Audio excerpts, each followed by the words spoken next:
अमेरिकी राष्ट्रपति Donald Trump ने H1B वीजा को लेकर एक बड़ा आदेश जारी कर दिया। ट्रंप ने H1B वीजा की जो सालाना फीस है उसको $1 लाख यानी कि करीब 88 लाख रुपए कर दी।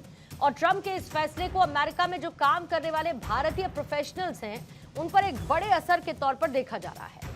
दरअसल H1B वीजा पर बड़ी संख्या में भारतीय अमेरिका में काम करते हैं। व्हाइट हाउस ने इसे अमेरिकी नौकरियों की रक्षा करने और वीजा प्रणाली के दुरुपयोग को रोकने के लिए बड़ा कदम बताया। लेकिन टैरिफ के बाद ट्रंप का भारत के खिलाफ यह दूसरा कड़ा कदम है, जो ये साफ तौर पर दिखता है कि ट्रंप भारत से बदला लेने के लिए कर रहे हैं। एक एक करते हुए भारत ने ट्रंप की हर एक कोशिश को नापाक कर दिया, चाहे फिर वो पाकिस्तान से सीजफायर का मुद्दा हो या फिर टैरिफ का मुद्दा हो, और किसी भी मुद्दे पर भारत झुका नहीं है। और शायद यही वजह है कि ट्रंप एक के बाद एक भारत के लिए मुश्किलें खड़ी करने की कोशिश करते हैं। लेकिन भारत ना कभी झुका है और ना झुकेगा, ये क्लियर मैसेज आज भी प्रधानमंत्री मोदी ने भावनगर की धरती से दिया है। दहाड़ में आज एक्सपर्ट्स का पैनल मौजूद रहेगा। विपक्ष का पॉलिटिकल टेक क्या है, आज इसको भी समझने की कोशिश करेंगे। तो आइए आपके सामने पहले सवाल रखती हूं, फिर उसके बाद चर्चा की शुरुआत करेंगे। पहला सवाल आज यही रहेगा, टैरिफ, चाबहार, वीजा, ट्रंप का मकसद क्या? Afghanistan to Bangladesh, super active deep state, ceasefire पर मिला सेटबैक, ट्रंप ले रहे हैं प्रतिशोध। अमेरिका फर्स्ट का असर या फिर बढ़ते भारत का डर? पीएम का स्वदेशी आह्वान, विदेशी रोग का निदान।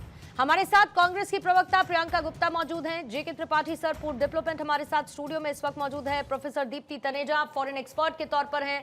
डॉक्टर सुनील कौशिक, वरिष्ठ पत्रकार, हमारे साथ मौजूद हैं। और डॉक्टर यामिनी अग्रवाल, इकोनॉमिस्ट के तौर पर हमारे साथ चर्चा में। अब से थोड़ी देर बाद संजीव जी भी हमारे साथ मौजूद रहेंगे चर्चा में, उनसे भी हम डिस्कशन को आगे बढ़ाएंगे। सभी का स्वागत करते हुए सबसे पहली बात प्रियंका जी आप ही के साथ करना चाहती हूँ, क्योंकि H1B वीजा लेने में भारतीय नंबर 1 पर हैं और ऐसे में 88 लाख तक उसकी फीस को बढ़ा देना, यानी कि उसकी रकम को हर साल के लिए बढ़ा देना, इसका कितना बड़ा इम्पैक्ट लगता है आपको भारत के उन लोगों पर पड़ेगा जो एज अ प्रोफेशनल अमेरिका में काम करने का सपना लेकर जाते हैं?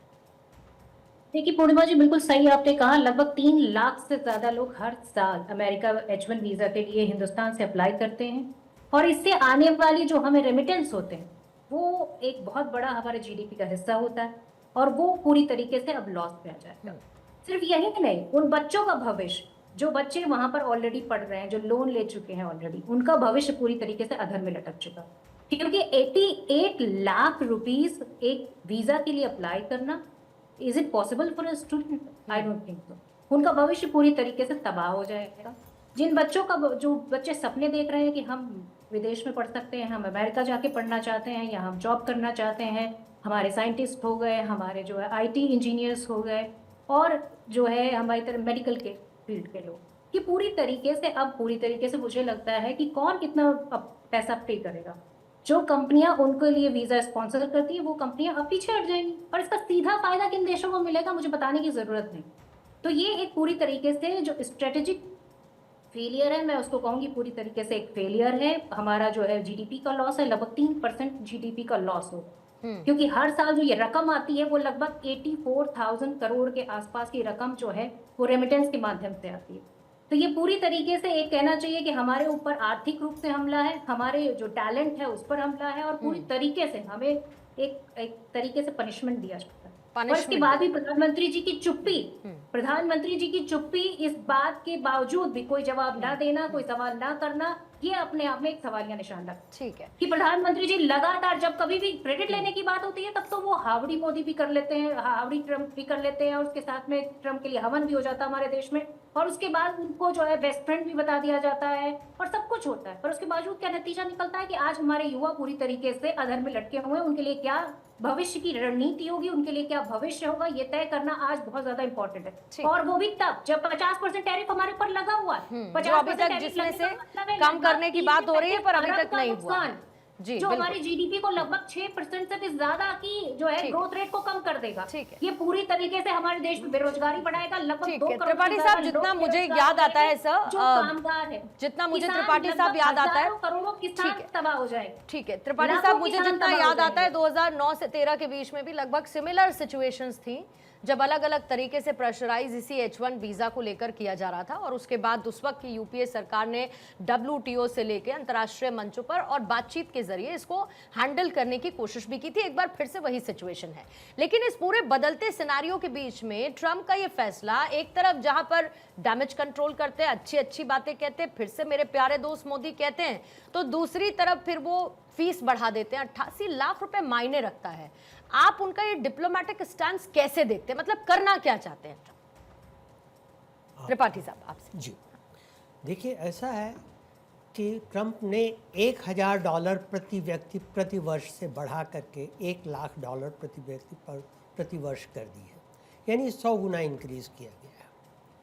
अभी प्रियंका जी जो कह रही थी कि जो स्टूडेंट अप्लाई करते हैं वो सब पे मैं नहीं जाऊंगा, क्योंकि स्टूडेंट वीज़ा का है, H1B वीज़ा से कोई नाता नहीं है। अरे भाई, स्टूडेंट वीजा पढ़ने के बाद नौकरी करेगा ना। अरे वो तो आप 6 साल पहले आप मैम ये प्रोफेशनल्स मेरी बात सुनेंगी या आप बोलेंगी? मैं आपको उसका रिलेशन समझा रही हूँ कि आप समझाइएगा, आप बीच में समझाइएगा बोलेंगी या मेरी बात सुनेंगी? प्रियंका जी, आप ही बोल लीजिए। With due respect ma'am, let him complete. आप ही बोल लीजिए। अगर आपको ये आदत है कि बीच में टोकने की तो टोकिए, मुझे ना बोलने दीजिए। अगर आप मुझे मेरी चीज बात नहीं समझ पाएंगे तो मैं कोई समझाऊंगी बात नहीं उसको। प्रियंका मेरे जी, बात बोलिएगा। कोई बात नहीं, उसके बाद तरीका बोलिए। यही होता है मैं बीच में डिबेट भी का कि बोलूंगी, एक अगर आदमी आपको बोल समझ में सके। नहीं आया नहीं, आप बीच में नहीं बोलेंगी प्रियंका जी, आप बीच में नहीं डिबेट बोलेंगी। का तरीका सीखिए आप प्लीज। बीच में नहीं बोलेंगी, बोलिएगा जब त्रिपाठी। एक आदमी सतत बोल रहा मैं आपको बता रही हो हूँ। नहीं बोलेंगे, वो माँ बाज नहीं आएंगी, बताएंगी कि उनको डिबेट बात का तरीका नहीं आप मालूम। त्रिपाठी से बात पूरी करें।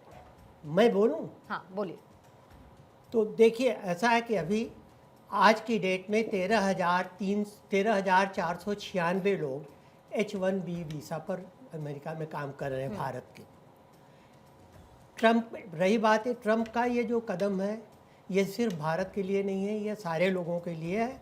अब ये बात अलग है कि भारत उसमें सबसे ज़्यादा किस लोग कंट्री में भारत। रहते हैं सर? आप प्लीज प्रियंका जी, प्लीज। आप बोल दीजिए। बहुत रिस्पेक्टफुल गेस्ट हैं जैसे आप हैं, नहीं, और मुझे बोल- बार बोल- बार आपको ये बताने नहीं, की बोलिए, जरूरत प्लीज नहीं बोलिए। पड़नी चाहिए कि आप बीच में नहीं इंटरफेयर बोलिए, करेंगे। बोलिए, unless it's your turn ma'am, please. आप अमेरिका बहुत से रिस्पेक्टफुल आए हैं। एक्सपर्ट्स हैं, प्लीज। पूर्णिमा आपको जी ये उन्हें नहीं बोल पता लेने है दीजिए। आप हाँ, बोलिए। प्रियंका जी, फिर आप ही एक्सपर्ट भी बन जाइए, आप ही पार्टी की प्रवक्ता भी बन जाइए, आप ही एंकर भी बन जाइए, सब आप बन जाइए। जब आपको ना सुनना है और ना समझना है। मैंने आपको 5 बार मैम बोला कि आप बीच में नहीं बोलेंगी। मैंने आपको 5 बार बोला कि आप बीच में नहीं बोलेंगी, लेकिन उसके बावजूद आपको नहीं समझ में आया। शांति से बैठकर आप बीच में बोलते रहिए, किसी एक्सपर्ट को अपनी बात पूरा करने मत दीजिए, और फिर उसके बाद आप ये विक्टिम कार्ड खेलते रहिए कि आपने मुझसे जोर की बोल दिया, कि कम बोल दिया, कि कितना तेज बोल दिया, कि कितना ज्यादा बोल दिया। प्रियंका जी प्लीज, प्रियंका जी मेरी पहली लाइन थी कि एक्सपर्ट को अपनी बात पूरी करने दीजिए, उसके बाद आप बोल लीजिएगा। मैम ये पॉलिटिकल अड्डा नहीं है, यहाँ पर एक्सपर्ट्स बैठे हैं, उनका टेक बहुत इंपॉर्टेंट है। Let me understand the issue, let the viewers understand the issue, let the viewers. अब आप ये तय करेंगी, आप ये तय करेंगी क्या? आप ये तय करेंगी क्या? आप ये तय करेंगी प्रियंका जी? नहीं करेंगी, नहीं करेंगी। You are not supposed to, and you are not eligible for that, ma'am. You are not eligible for that. You are not a part of editorial team, so let's not just do it. Let's not just waste the time, Priyanka ji. मुझे आपत्ति होगी अगर मेरे देश के युवाओं की बात नहीं होगी, मुझे आपत्ति होगी। कोई बात नहीं, आप अपनी आपत्ति अपने पास रखिए, और मुझे अपनी एडिटोरियल लाइन के हिसाब से जो बाकी के 5 एक्सपर्ट्स मेरे साथ हैं उनसे मुझे चर्चा करने दीजिए। और आपकी इजाजत नहीं ले रही हूं, मैं आपको ये बता रही हूं कि आप बीच में बार बार अननेसेसरीली इंटरफेयर नहीं करेंगी। अरे मैंने इतना ही तो पूछा, और ये मेरा अधिकार है। आप बार बार बीच में बोल रही हैं प्रियंका जी, आप बार बार बीच में बोल रही हैं। आप खामखा टाइम बर्बाद कर रही हो। ठीक है, प्रियंका जी की आवाज थोड़ी नीची करेंगे, बोलिएगा। त्रिपाठी सर अब अपनी बात को पूरा करेंगे। देखिए, तो मैं ये कह रहा था कि अब इनके ऊपर अभी जो प्रेजेंट सिचुएशन है उसके हिसाब से 13,400 के करीब जो हमारे H1B वीज़ा वाले हैं उनके ऊपर उनको 100 गुना अगर उनकी फ़ीस बढ़ा दी गई है, तो जितनी कंपनियां हैं, 20 बड़ी कंपनियां अमेज़न से लेकर के TCS वगैरह वगैरह, और ये जो भारत में काम, भारत की हैं या भारत में भी काम कर रही हैं और यहाँ से लोगों को भेजती हैं, उनके ऊपर $2.5 अरब का अतिरिक्त बोझ प्रतिवर्ष पड़ेगा। इस अतिरिक्त बोझ को हटाने के लिए वो क्या कर सकती हैं? वो अपना ऑफशोरिंग करेंगी, अपने लोअर लेवल के, जूनियर लेवल के लोगों को भेजना कम करेंगी, उनका मार्जिन भी कम होगा, और वो सरकार से भी ये कोशिश करेंगे, अनुरोध करेंगे कि कुछ उसमें किया जाए। अब डिप्लोमेटिकली सरकार क्या कर सकती है? देखिए, स्पष्ट बात ये है, प्रैक्टिकल चीज़ ये है कि अगर हमारे देश में कोई आके नौकरी करता है तो हमारे पास अधिकार है कि हम उसके लिए वो बनाएं, उसके लिए कंडीशंस, शर्तें उसके लिए बनाएं, उसमें फेर बदल करें।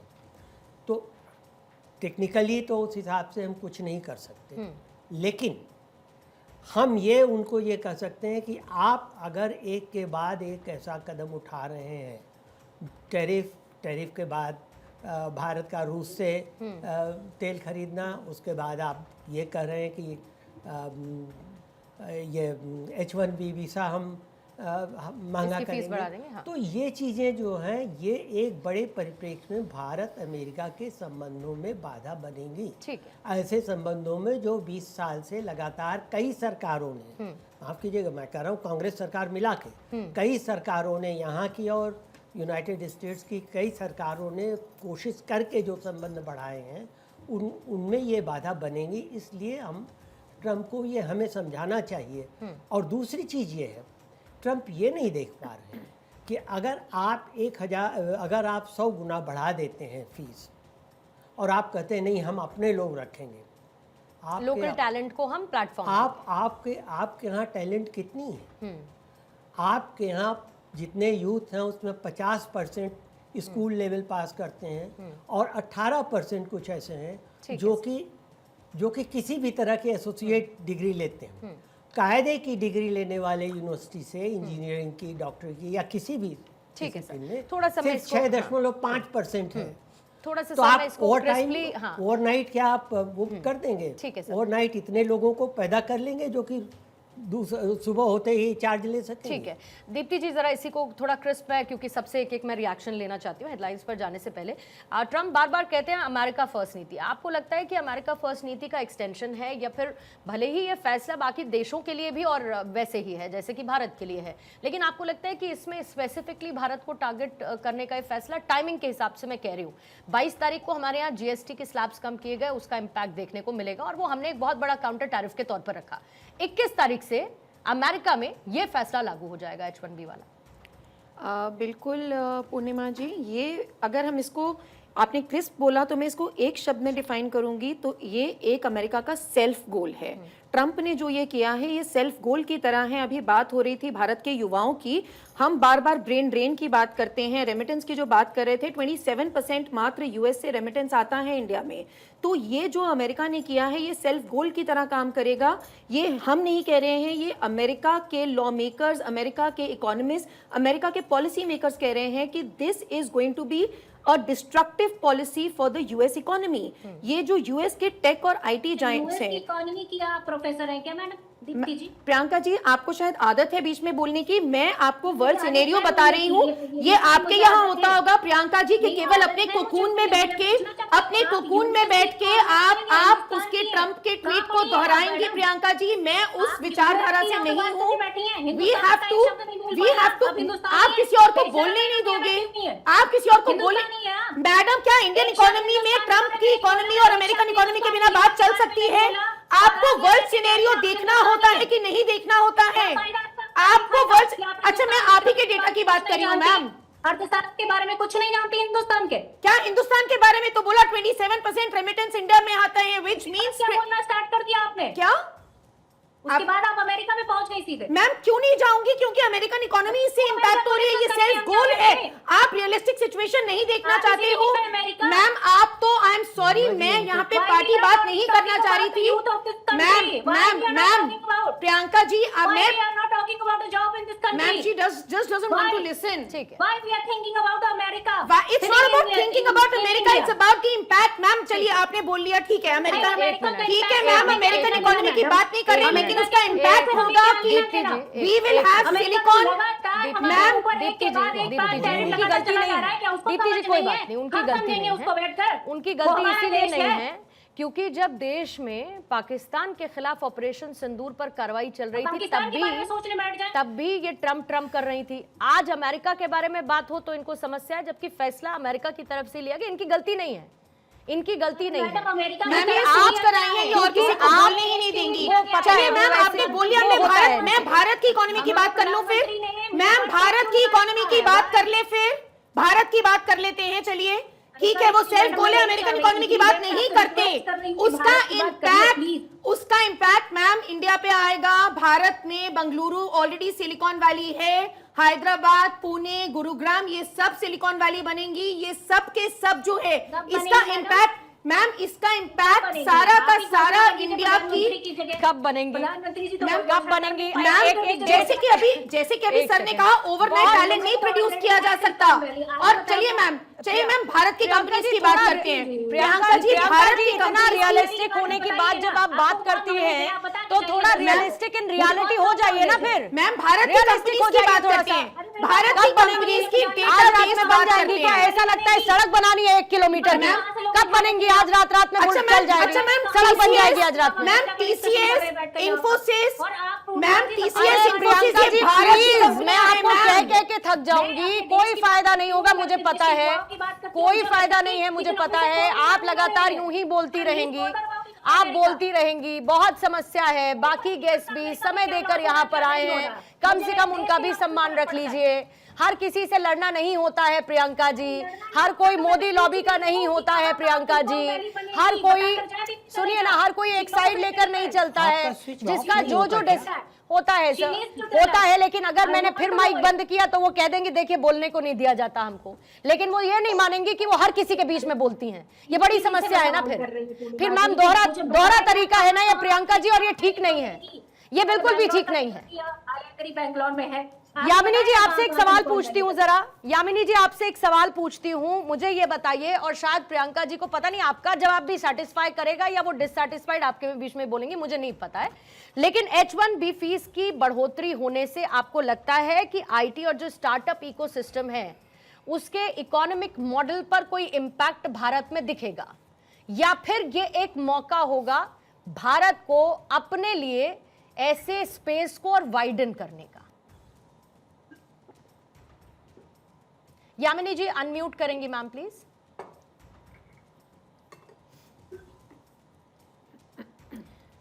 यामिनी जी आप ऑडिबल नहीं है, अनम्यूट करें। नहीं यामिनी जी, आपकी आवाज नहीं आ रही है, आपकी आवाज नहीं आ रही है इसी बीच में। ठीक है यामिनी जी, मैं आपके पास आती हूँ। सुनील कौशिक जी, तब तक मैं जरा आपसे सवाल लेती हूँ, फिर संजीव जी मैं फौरन आपके पास भी आती हूँ। आपको लगता है कि बहुत इंपॉर्टेंट है भारत के एक सेंटिमेंट का भी, जाहिर है एक सपना होता है इंडियन स्टूडेंट का अमेरिका जैसे बड़े देशों में जाकर पढ़ने का, लेकिन पॉलिटिकल जो एक जगलिंग चल रही है इसी बीच में, मतलब मोदी के नाम पर सरकार को घेरो, मोदी के जो भी ट्रम्प फैसले लेते हैं उसको लेकर मोदी सरकार को घेरो, फॉरेन पॉलिसी को पूरी तरीके से धता बता दो, बोल दो कि आप नेगोशिएट कर ही नहीं पाए हैं। लेकिन अभी तक ट्रम्प के फैसलों के बाद भारत सरकार का जो फैसला है, क्या वो इस पॉलिटिकल बैंटरिंग को किनारे करता है? क्या आपको लगता है कि फैसले भारत सही दिशा में ले रहा है जिसका लॉन्ग टर्म इम्पैक्ट दिखेगा? देखो पूर्णिमा जी, पहले तो ये तय करना पड़ेगा कि ट्रंप ने जो भी फैसले लिए हैं क्या सिर्फ वो भारत के खिलाफ लिए हैं या सारे देश के खिलाफ लिए हैं। यदि H1B की वीजा की भी हम बात कर लें तो वो केवल और केवल भारत के लिए निर्णय नहीं हुआ, वो सबके लिए निर्णय हुआ है। यदि हम टैरिफ की बात करें तो तमाम देशों पर उन्होंने टैरिफ लगाया, लेकिन यहाँ ये पहली बार हो रहा है, यदि मैं कम से कम 3 दशक की बात करूं, कि पहली बार भारत आंखों में आंख डाल के जवाब दे रहा है। ये अमेरिका को नहीं पच पा रहा। और मैं H1B वीजा की बात कर लूँ, यदि 21 से लागू हो जाएगा तो जो हमारे एक्सपर्ट कह रहे थे, कहाँ से लेके आएंगे वो लोग? अचानक पैदा हो जाएंगे ये लोग अमेरिका में? नहीं, इसीलिए सारी बड़ी कंपनीज ने अपने एम्प्लॉइज को बोला है वहां पर कि अभी आप जाइए मत, क्योंकि आप जब दोबारा एंट्री करेंगे तो आपको फिर वो पैसा, बढ़ा हुआ पैसा देना पड़ेगा। बिल्कुल। तो इसलिए उन्होंने कहा अभी आप रुक जाइए, क्योंकि उनको पता है कि ऑल ऑफ अ सडन उनके लिए क्राइसिस होगा। यस, काम कहां से होगा? काम कहां से कराएंगे वो? काम कहां से कराएंगे वो? काम फिर यहां से कराएंगे। जो दीप्ति जी ने कहा कि जो हमारी मेट्रो सिटी है ना, प्रोफेशनल बच्चे बैठे हुए हैं, फिर यहाँ टेंडरिंग होगी और अब तमाम कंपनियां अमेरिका की यहां काम कराती हैं, सीधा सीधा मोटा बिल्कुल सिंपल भाषा में मैं कहना चाहूंगा, वो फिर काम हमको मिलेगा। क्या फिर भी ट्रंप साहब ये कहेंगे कि अमेरिका के लोगों भारत के लोगों से काम नहीं कराएंगे? निश्चित तौर से जो बार बार प्रधानमंत्री कह रहे हैं कि आत्मनिर्भर बनने की आवश्यकता है। और H1 वीजा की बात क्यों, आप देखेंगे कि पिछले 20 साल में करीब 30 लाख लोगों ने अन्य देशों की नागरिकता ली, उसमें 30 से 35% अमेरिका की नागरिकता ली। ये लोग छोड़ छोड़ के क्यों जा रहे हैं? इस पर सरकारें नहीं सोचेंगी क्या कि जो अच्छे बच्चे जो हैं, जो हमारा देश छोड़ करके अन्य देशों में टैलेंटेड लोग हैं, यस, वही मैं कह रहा हूं, वो क्यों जा रहे हैं? इस पर भी तो सरकार को योजना बनानी पड़ेगी। और जो आज कहा गया है कि निश्चित तौर से उन बच्चों को भी समझना पड़ेगा कि ये दूसरे देश कभी भी फैसला ले सकते हैं, इसलिए हमको आत्मनिर्भर बनने की आवश्यकता है। ठीक है। आप अपने देश में पढ़िए, अपने देश में काम कीजिए, न हमें किसी दूसरे देश पर निर्भर रहना पड़ेगा, न किसी कोई भी देश। हम भी कह रहे हैं फर्स्ट इंडिया, हम भी कह रहे हैं मेड इन इंडिया, हम भी कह रहे हैं आत्मनिर्भर भारत बनने की तरफ जा रहा है, तो वो ट्रंप भी कह रहे हैं। लेकिन कितना प्रभाव इस बात को लेकर पड़ेगा, मुझे लगा आगामी दिनों में हम समीक्षा करेंगे। लेकिन जो भी फैसले लिए जाएंगे या ट्रंप साहब ले रहे हैं, हमारा देश सक्षम है उन सब चीजों का जवाब देने। ठीक है। और चुनौतियां जब पता हो तो समाधान ढूंढना ज्यादा आसान हो जाता है, जब मुश्किलें पता हो तो उसका सोल्यूशन क्या है ये ज्यादा आसान हो जाता है समझना। जो हाइक किया गया है H1B वीजा में, ये भारत के लिए कम समय में भी और ज्यादा समय, लंबे समय में भी एक फायदे का सौदा रहेगा, क्योंकि जो डिमांड है कंपनीज की वो इनइलास्टिक है। वो कोशिश करेंगी कि ज्यादा से ज्यादा भारतीयों को भारत में ही एम्प्लॉय करें ताकि उन्हें ये फीस ना देनी पड़े। कोशिश ये भी रहेगी कि और ज्यादा से ज्यादा भारतीय जिसमें वो एम्प्लॉय करते हैं उनसे कहीं गुना ज्यादा वो भारतीयों को एम्प्लॉय करें। साथ ही जो भारतीय जो IITs और IIM से पढ़ते हैं वो जाकर के फॉरेन लैंड और फॉरेनर्स को सर्व करते थे, उनका GDP बढ़ाते थे, उनके टैक्स रेवेन्यूज बढ़ाते थे। जब वो यहाँ काम करेंगे तो यहाँ का GDP, यहाँ के टैक्स रेवेन्यूज, भारतीय राजस्व बढ़ेगा, यहाँ की कंजम्पशन बढ़ेगी।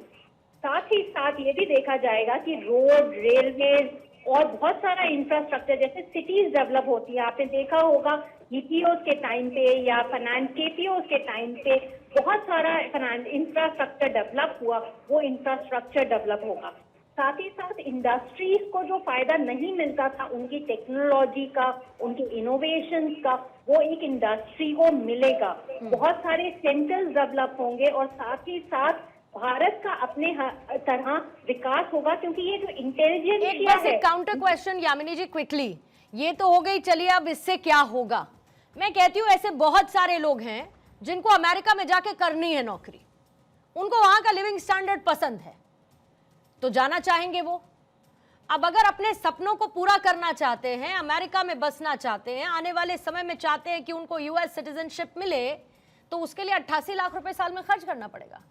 जी देखिए, आपका और मेरा टैक्स पेयर का पैसा जाता है IITs और IIMs में, जिसके पैसे पे ये अपनी एजुकेशन लेते हैं और जाकर के ये सर्व करते हैं फॉरेनर्स को और फॉरेन लैंड को, जिनका वो GDP बढ़ाते हैं। उनके ख्वाब जरूर थोड़े से शैटर होते हैं इस चीज के लिए, पर क्योंकि ये कमाते डॉलर में हैं और हाई स्किल्ड वर्कर्स हैं, इनके लिए ये अमाउंट इतना ज्यादा नहीं होता। जितनी इनकी कमाई होती है एक साल के अंदर, वो कहीं गुना ज्यादा होती है, जिसको वो पे कर सकते हैं। पर क्या आपको लगता है कि हमारा और आपका पैसा जो टैक्स पेयर मनी है, जिसके लिए ये काम नहीं करते, इन्हें जो है कायदे से एटलीस्ट 2 साल यहाँ पे सर्व करना चाहिए, ताकि जो सब्सिडी इन्हें मिलती है एजुकेशन की, चाहे वो IITs हो या किसी और हायर एजुकेशन में हो, वो उसको सर्व करें भारत के अंदर, भारत में रह करके। ये लोग पूरी एजुकेशन और ट्रेनिंग भारत से लेते हैं, पर सब कुछ और टेक्नोलॉजी और सब कुछ अपना सरप्लस वहां पे दे देते हैं। क्या वो एक सही बात है? मैं आपसे पूछना चाहूंगी। नहीं, अगर मुझसे आप पूछेंगी तो मैं तो बस इतना जानती हूँ, एक बहुत मतलब मैं बहुत लेमैन पर्सपेक्टिव से मैम, मैं बस इतना जानती हूँ कि अगर आप टैक्स पेयर के पैसे की बर्बादी करती हैं ना, तो जब यहाँ की संसद नहीं चलती तब भी मेरा ही पैसा बर्बाद होता है। जब मुझे टूटी सड़कों पर चलना पड़ता है तो मेरा ही पैसा बर्बाद होता है मैम। जब मुझे जो सुविधाएं मिलनी चाहिए, अगर मुझे वो सुविधाएं नहीं मिलती, मुझे लंबी लंबी लाइन में लगना पड़ता है मैम, तो टैक्स पेयर तो मैं हूं ही, मेरा पैसा बर्बाद होता ही होता है। लेकिन फिर भी हर किसी का एक ख्वाब होता है। और अगर ऐसा है, अगर यामिनी जी ऐसा है, तो मुझे लगता है कि इतने समय में जितने लोग ये देश छोड़कर गए, जिन्होंने और दूसरे देशों की नागरिकता ली, फिर तो उनको भी वापस आ ही जाना चाहिए। मतलब एक अलग पर्सपेक्टिव है इसका, वो भी एक बहस का विषय हो सकता है। लेकिन उससे पहले संजीव जी, फिर उसके बाद प्रियंका जी, मैं आपका काउंटर ले रही हूँ इधर स्टूडियो में। मैं वापस दीप्ति जी आपके पास भी, और साथ ही संजीव जी माफी चाहूंगी, त्रिपाठी साहब आपके पास भी लौटूंगी। लेकिन उससे पहले संजीव श्रीवास्तव जी, मुझे जरा ये बताइए कि ये जो नीति परिवर्तन कर रहे हैं डोनाल्ड ट्रंप, इसमें सबसे इंपॉर्टेंट भारत और अमेरिका के संबंधों के बीच में आप किस तरीके का बदलाव देखते हैं? क्या इसके पीछे आपको डीप स्टेट का इन्वॉल्वमेंट दिखता है? दूसरा, अगर मैं फॉरेन पर्सपेक्टिव से मैं बात करूं, पॉलिसीज को समझने की कोशिश करूं, तो क्या ये बाकी देशों के लिए एक मौका होगा भारत देश के टैलेंट को अपने देशों की मजबूती के लिए इस्तेमाल करने का? देखिए पूर्णिमा जी, सबसे पहले मैं ये कहूंगा कि ये बेहद दुर्भाग्यपूर्ण है कि एक ऐसा राष्ट्र जो कि नेशन ऑफ इमाइग्रेंट्स के तौर पे जाना जाता है, अमेरिका को इमाइग्रेंट्स ने ही बनाया है। अमेरिका, यदि डोनाल्ड ट्रंप अपने पूर्वजों की तलाश में अगर वो थोड़ा सा गहराई से अध्ययन करें, तो कोई यूरोप में मिलेगा, तो कोई यूरोप कहीं अमेरिका के जो बहुत सारे लोग अफ्रीका से आए हैं, कोई लैटिन अमेरिका का मिलेगा, कोई एशिया का मिलेगा। ये जो राष्ट्र है ये इमाइग्रेंट्स नहीं बनाया है, इमाइग्रेंट्स का ही नेशन है। लेकिन बहुत दुर्भाग्य है कि आज की ये जो प्रेजेंट डिस्पेंसेशन है, राष्ट्रपति डोनाल्ड ट्रंप की जो सरकार है, वो स्वयं इस बात को भूल रहे हैं कि इमाइग्रेंट्स ने इस पूरे राष्ट्र की जो सुपर पावर की स्टेटस है, जो ग्लोरी है, जो उसकी संपन्नता है, प्रॉस्पेरिटी है, उसको इमाइग्रेंट्स ने नहीं बनाया है। और भारत की अगर विशेष रूप में मैं बात करूं, तो भारत का जो 5 million strong, hard working, highly skilled, talented, committed जो इंडियन डायस्पोरा है, जो कि अमेरिका के निर्माण और विकास के लिए अपना पूरा सर्वस्व योगदान देता है, उनके योगदान को आज पूरा अमेरिका महसूस करता है। स्वयं डोनाल्ड ट्रंप की जो पार्टी के रिपब्लिकन पार्टी के अंदर अगर आप बात करें, तो उनकी जो उपराष्ट्रपति है, उनकी धर्मपत्नी उषा वेंस भारत के मूल की है। कमला हैरिस, जिनके खिलाफ वो चुनाव लड़ करके अभी राष्ट्रपति बने हैं और पहली महिला उपराष्ट्रपति, और भारत की थी। पूरी सिलिकॉन वैली को अमेरिका की जो है भारतीयों ने बनाया है। हेल्थ केयर का सेक्टर, वहां के अनेक गवर्नमेंट के सेक्टर्स में भारतीयों का एक बड़ा कंट्रीब्यूशन रहा है। इस सारी बातों को वो भूल करके आज वो $1 लाख की जो वीजा फीस लगा रहे हैं, और जाहिर है कि उसके पीछे इंटेंशंस बहुत क्लियर है कि वो डिस्करेज करना चाहते हैं कि जो फॉरेन स्किल्ड वर्कर्स हैं वो ना आए। ये सिर्फ भारतीयों के लिए नहीं है, ये पूरे विश्व के लिए है। लेकिन हम जानते हैं कि 70% से भी ज्यादा जो H1B वीजा है ये भारतीय को मिलता है। भारत इससे सबसे अधिक प्रभावित होगा। एक बात मैं स्पष्ट रूप से कहना चाहता हूँ पूर्णिमा जी, ये जो अमेरिका के राष्ट्रपति डोनाल्ड ट्रंप का डिसीजन है, वो यूनाइटेड स्टेट्स ऑफ अमेरिका के लिए बहुत घातक साबित होगा, और ये अनचैलेंज नहीं जाएगा। अमेरिका की कोर्ट्स में इसे टैरिफ वाला भी सर चैलेंज हुआ ही था, टैरिफ वाला भी चैलेंज हुआ ही था, जिस तरीके से उन्होंने अपनी उन पावर्स का या उस नियम को तोड़ मरोड़ कर इस्तेमाल किया। खैर, any which ways, Priyanka ji मैं 30 सेकेंड्स रख रही हूँ, मैम अपना प्लीज काउंटर रखिएगा। देखिए पूर्णिमा जी, किसी को गर्व हो ना हो, पर मुझे अपने देश के नागरिकों पे गर्व है जो विदेश में जाकर हमारे देश का झंडा और परचम फहराते हैं। दूसरी चीज मैं कहना चाहूंगी, सिर्फ यही नहीं है, आप देख लीजिए कि जिस तरीके से ट्रंप लगातार हमारे देश पर हमला करते चले जा रहे हैं, कभी वो टैरिफ के रूप में, तो कभी वो सीज फायर के रूप में, तो कभी अभी आप देखिए किस तरीके से H1 वीजा के रूप में। और सिर्फ यही नहीं, उन्होंने चाबहारा जो पोर्ट है उस पर भी जो हमारे जो सैंक्शंस होते थे, जो हमारी छूट मिलती थी, उसको भी रद्द कर दिया। उससे भी लगभग 500 जो है मिलियन डॉलर का लॉस होगा। ठीक है, आप ये समझिए कि एक जापान के प्रधानमंत्री होते हैं, वो 15% टैरिफ लगने पर इस्तीफा दे देते हैं। हमारे देश के प्रधानमंत्री चुप्पी साध कर इधर उधर की बातें कर रहे हैं, और ये सबसे बड़ा दुख है मुझे कि जरा सी चीजों पर अगर जो रेलवे की झंडी भी दिखानी होती है ना, तो वो प्लान किया जाता है। 30 सेकंड्स ओवर है। ठीक है दीप्ति जी, फेलियर पर ठीकरा क्यों नहीं फोड़ते? दीप्ति जी क्विकली मैं 30 सेकंड्स रखती हूं और if he is not going to handle. ठीक है मैम, इधर भी कमेंट ले लेती हूं, मैं क्लोजिंग ले लेती हूं, क्लोजिंग की तरफ बढ़ रही हूं प्रियंका जी। दीप्ति जी, क्योंकि बात टैरिफ और रेमिटेंस की हो रही थी, अगर हम टैक्सेस एंड रेमिटेंस की हो रही थी, जो ये इंडियंस अमेरिका की सरजमीन पर टैक्स का कंट्रीब्यूशन था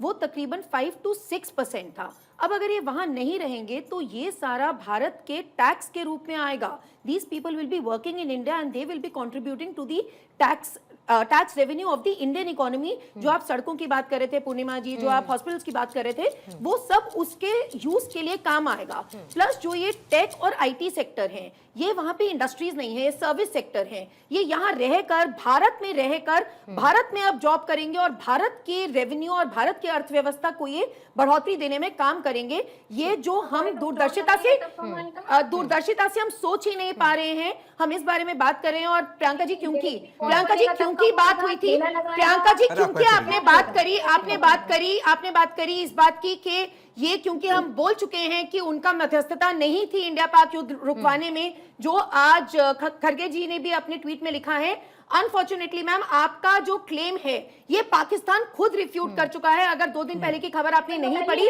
इशरत खुद रिफ्यूज कर चुके हैं कि भारत ने मध्यस्थता के लिए रिफ्यूज कर दिया था। पीटर नवेरो दीप्ति जी रूबियो ने कहा डेप्यूटी सीएम विदेश मंत्री की बात वो लोग नहीं सुनते, वो पिक एंड चूज वाली सिचुएशन है, तो रहने देते हैं इसको। त्रिपाठी साहब आपका क्लोजिंग कमेंट लूंगी, 30 सेकंड्स रखेंगे त्रिपाठी साहब। देखिए, प्रियंका जी की आवाज थोड़ा कम रखेंगे ताकि इधर क्लोजिंग कमेंट अगर प्रियंका जी अनुमति दे तो मैं अपनी बात पूरी करूं। बोलिए सर, आपका टाइमर शुरू। मेरे ख्याल से देखिए, ऐसा है कि ये एक तरह से आपदा में अवसर है हमारे ऊपर। ये अगर इसकी वजह से, और अगर क्या इसकी वजह से हमारी कंपनियों पर, हमारी सर रेड लाइन खींचनी चाहिए भारत को कि नहीं खींचनी चाहिए, और खींचनी चाहिए तो क्या खींचनी चाहिए जी? रेड लाइन क्या होनी चाहिए भारत? रेड लाइन ये होनी चाहिए कि ठीक है, आप वो करें जो आप कर रहे हैं, क्योंकि वो आपका प्रेरोगेटिव है। लेकिन हम जहाँ पर हमें ऑब्जेक्शन करना होगा हम करेंगे, और हम ये आपको बता देंगे कि जो 20 साल से रिलेशन दोनों देशों के बीच में डेवलप हो रहे हैं, उसको आप अगर उसकी पूरी जिम्मेदारी उसको खराब करने की आपके प्रशासन पे होगी, और फिर भारत सरकार या भारत नहीं जिम्मेदार होगा किसी कॉन्सिक्वेंस। देखो पूर्णिमा जी, जब ऐसी परिस्थितियां हमारे देश के खिलाफ हुई हैं, निश्चित तौर से सशक्त होकर के हमारा भारत उभरा है। और जो भी अमेरिका भारत के बीच इस समय जो चल रहा है, निश्चित तौर से मुझे लगता है कि भारत और अमेरिका दोनों देशों के राष्ट्राध्यक्षों को समीक्षा करनी पड़ेगी। और जो भी कुछ फैसले ट्रंप साहब ले रहे हैं, निश्चित तौर से हम फिर समीक्षा करेंगे इस बात को लेकर के कि ये ट्रंप के जितने भी फैसले हैं वो अमेरिका पर ही भारी पड़ने वाले हैं, हमारे देश पर भारी पड़ने वाले बिल्कुल नहीं है। और जो बार बार प्रधानमंत्री जी अपील कर रहे हैं कि आत्मनिर्भर भारत, निश्चित तौर से ऐसे फैसलों से हम और सशक्त होकर के हमारे युवा बाहर निकलेंगे। ठीक है, यानी पास का ये नुकसान हो सकता है, लेकिन पास के इस नुकसान में मुमकिन है कि दूरगामी फायदे भारत को देखने को मिलेंगे। बहुत बहुत शुक्रिया आप सभी का, प्रियंका जी, त्रिपाठी साहब, प्रोफेसर दीप्ति तनेजा, डॉक्टर सुनील कौशिक, आपका भी शुक्रिया। यामिनी जी भी हमारे साथ जुड़ी थी। संजीव श्रीवास्तव सर, आपका भी बहुत बहुत धन्यवाद। दहाड़ की चर्चा में आज के लिए फिलहाल इतना ही।